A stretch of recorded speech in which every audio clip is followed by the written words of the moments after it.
Well, would you look at that? Blake Lively is still out of touch.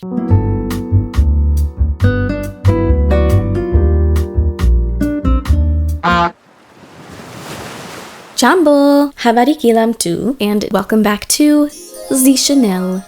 It's been a while since I've talked about Blake Lively, and to be completely honest with y'all, I was getting depressed following the legal battle between Lively and the Wayfair parties, because it really was a clear personification of the wealthy weaponizing the legal system. But there have been some twists and turns that I actually think instill quite a bit of hope that we definitely need to talk about. Okay, so last we left off, Blake was trying to claim she was a victim of digital violence and digital warfare. She said that she was standing up for all women by going through with this lawsuit. If you're interested in that, I recommend watching one of my previous videos on Blake Lively, linked in the iCard above. I'll also link the playlist so you can go through all of the videos if you wish to. This It Ends With Us lawsuit is crazy. So quite a few things have happened since my last video. Firstly, the most incredible is that the case never actually went to trial because Blake chickened out. She knew she would be brutally exposed and that she never stood a chance with the jury trial, especially if the jury had access to her deposition and all the evidence against her. In her deposition, she denied asking Sony to destroy the dailies, essentially all the raw footage from the movie, though there was evidence that contradicted this and would have exposed that she was lying and that she did in fact ask for the dailies to be destroyed. Even the little bit of evidence that was made available to the public was enough to see right through her bullshit. And so, with her tail between her legs, Blake begged Wayfair to settle, which they ended up agreeing to on May 4th, 2026, just 2 weeks before their trial date of May 18th. I was really looking forward to this trial and was bummed as hell when I heard they settled. I know I wasn't alone in feeling that way, but I do think it was probably for the best for Wayfair. I mean, they had been dealing with this lawsuit for 2 years, and Blake had been prolonging this very expensive, frivolous lawsuit, attempting to bleed them dry. And I'm sure that they were very relieved to be out of this whole mess. I know I would be, because trials are very stressful, so I assume it was probably better for them in the long run. Remarkably, and much to the dismay of Blake, no money was exchanged between the parties in the settlement, which means Blake spent $30 million on a baseless lawsuit and got zilch of that money back. And on top of that, incredibly, there was no NDA, meaning that we, as the public, can see every detail of the agreement. And from what I gather from watching Little Girl Attorney and Not Actually Golden, this is practically unheard of for details of a settlement agreement to be available to the public. So just to sum it all up for you, Blake lost 10 of her 13 claims against Justin and the Wayfair parties, determined by Judge Lyman as baseless, lost $30 million on a lawsuit riddled with false accusations where she was the plaintiff, lost her quote-unquote best friend and godmother to her children, Taylor Swift, lost public support after being exposed for being a big fat bully and a liar, lost her good reputation as one half of the Hollywood it couple, though I never fell for that shtick, and finally lost her dignity, if she even had any in the first place. Something she does still have, though, is the audacity to demand the absurd amount of $8 million from Wayfair in attorney's fees for her 82 lawyers, who all could not put their brains together to make Blake come out as the winner. To think all of that legal support and money thrown at this case, 82 lawyers, and this loser still lost way more than Wayfair ever could. I hope that Judge Lyman has the sense to deny $8 million of attorney's fees. But in the meantime, Blake Lively and Ryan Reynolds' PR team has been working overtime to try to repair their shattered image. And if it wasn't already embarrassing enough, the day the parties settled, Blake attended the Met Gala, alone, might I add. She and Ryan had a reputation for being the quote-unquote king and queen of the Met Gala, so of course she had to attend again this year, the day they settled. Her dress had a long-ass trail and all of these weird little bumps on it. Oops, did I just say bump? Congrats on your little bump. Some of the clips from this night took me out, like this one. Oh my God. Or this one. Okay, it's not that difficult. You've just lost your job, babe. Yeah. Are you just gonna stand there? I'll do it myself. For goodness sake. Oh. Now go away. Move it, you pathetic dork. Oh, sorry. They work so hard. I have to be nice. Hello, is anyone gonna get this? I'll get it. We love you, Blake. I hate you. Okay, just, you're causing me all this trauma. Do you believe that one day you'll have to answer to Jesus? I only answer to Ryan. The silliest clip of them all, though, is this interview she did with Vogue. This is archival Versace, but they metified it by adding a big, beautiful train. So it's a piece from 2006, and it was just such an honor to be able to wear this gorgeous, gorgeous gown. But this is a Judith Leiber bag, and we were trying to find a piece of famous, iconic art to put on and make it look like it was in a frame. And then I said, would you actually, if you're going to make it custom, would you do my kids' art? So my kids each painted a painting, a watercolor painting.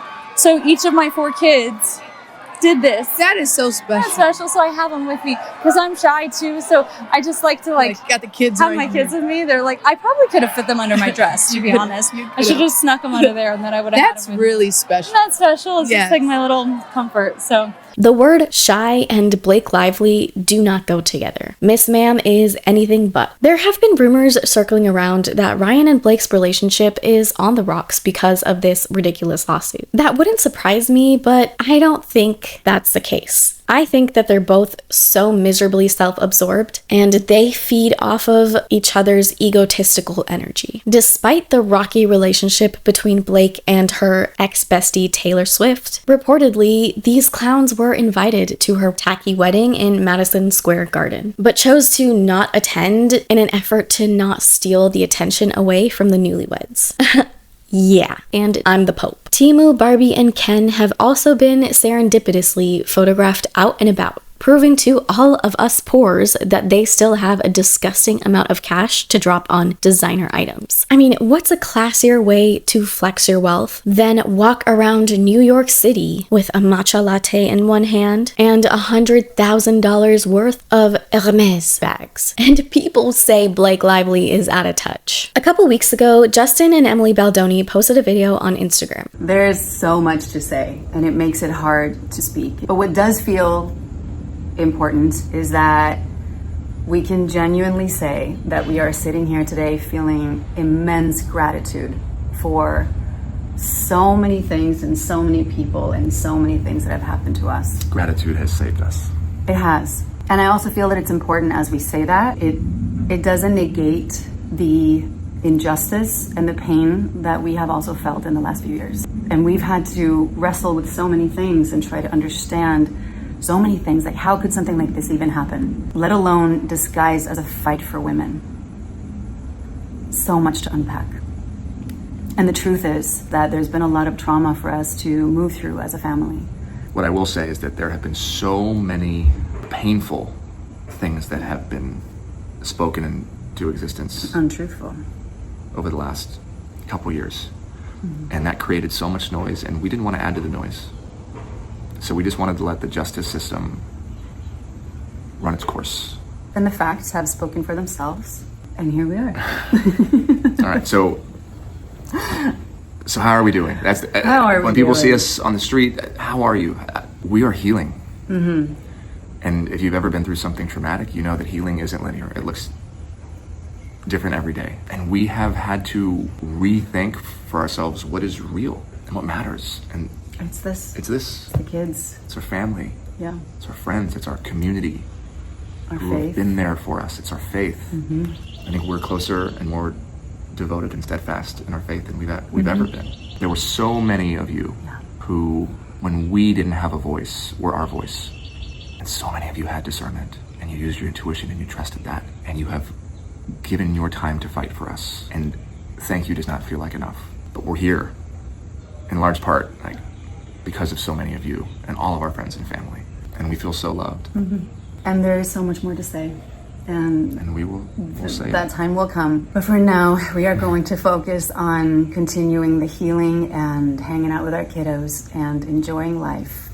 This was the first time they spoke publicly about this case, and it's amazing to me the amount of grace and restraint Justin is able to have still after all the trauma and bullshit Blake put him through. Even still, he does not badmouth Blake. And sure, he could just be trying to avoid another lawsuit, but something tells me that he really is exactly the person he presents himself to be. And that is so rare to see in Hollywood, and especially amongst wealthy people too. And in my opinion, I think Blake and Ryan were in disbelief that Justin actually is exactly the person that he presents himself to be, because they're so used to being fake and to having these transactional, inauthentic relationships. This whole case has been unbelievable to watch unfold, especially as all these content creators and other netizens were able to comb through all the available evidence to extract the actual truth and absolutely demolish any bit of credibility that Blake ever had. Justin also has so many authentic friendships, and while we never really saw anyone publicly defend Justin, it's clear he had a robust support system. Meanwhile, the minute Blake lost the support of the public, all of her so-called friends dropped her immediately. Blake claims that this was all for women, and she really held out for 47.1, the statute in California Civil Code that protects individuals from retaliatory defamation lawsuits when they come forward about sexual assault, harassment, or discrimination. In fact, the very author of this bill, Victoria Burke, publicly spoke out against Blake Lively, criticizing her for using 47.1 for her own selfish gain instead of acting in good faith. But I received a communication from her attorney that Blake was intending to now move 47.1 nationwide, including she would be moving it to New York. And I responded, I'm already doing that, and can you please check with me before going forward, because my whole strategy was to fly this under the radar, because we basically usually don't have much opposition. And I said, there's oftentimes your client is compared to Amber Heard. And so I would prefer you check with me and just stick with like mentioning the California part without mentioning it's being moved nationwide, because I was worried that this is going to become just a PR campaign for her, and it wasn't going to be about survivors anymore. It was going to be about, like, I didn't want her to turn my bill into the Met Gala. Victoria, unfortunately, was a survivor of SA and was faced with a retaliatory defamation lawsuit after speaking out about what she experienced. And Blake to use this to her advantage is abominable, despicable. At the end of the day, I sincerely hope that the Baldonis continue to thrive, and most of all, that the Lively Reynolds have the lives they deserve. And I'll leave that up to interpretation. Well, that's all that I have for you all today. Sorry it's a little bit of a quick video. I'm about to go on holiday, and I really wanted to talk about this before I left. I would love to hear your post-lawsuit thoughts. Were any of y'all a little bit bummed like I was that they didn't go to trial? Let me know in the comments down below. Also, let me know if there are any videos that you would like to see from me. But just a note, true crime is off the table for me, so any suggestion aside from that, please let me know in the comments down below. And if you enjoyed your time here, don't forget to like this video, leave a comment down below, and to subscribe to see more content like this. Thank you so much for watching, and hopefully I'll see y'all in the next one.